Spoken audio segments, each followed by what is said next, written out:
ورجع أبونا من التراويح ويلا نجهز الحلا. زبدة بحرارة الغرفة حنضيف عليها البيض والفانيليا والزيت ونقلبهم مزبوط مع بعض، وبعدها حضيف عليهم الملح والنشا، نخلطهم مع بعض وحنضيف عليهم الدقيق شوية شوية ونحاول نلم العجينة لم من دون عجن. نحطها في كيس بلاستيك ونريحها في الثلاجة لمدة ساعة، وبعدها حنفردها بين طبقتين من ورق الزبدة تكون سماكتها متوسطة مايلة للرفيعة، وبعدها حنبدأ نقطعها دوائر ونرصها في قالب التارت. بسكينة حادة حنشيل كل الزوايد، وبعدها حنخرم القاعدة بالشوكة عشان لا تتنفخ علينا في الفرن.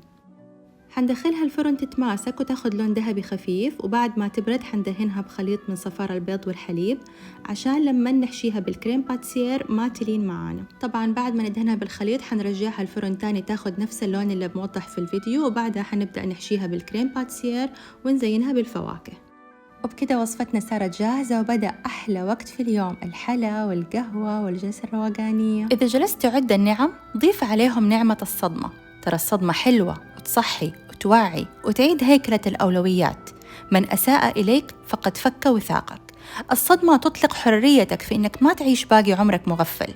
لما يظهر الله لك الحقائق لا تدور لها مبررات أو أعذار أو تعيش كأنك ضحية. فالحمد لله الذي يذهب الحب إذا حل الأذى، ويسهل الهجر إذا ظهر الغدر، ويجعل لعباده من بعضهم عوضا عن بعض. رمضان كريم.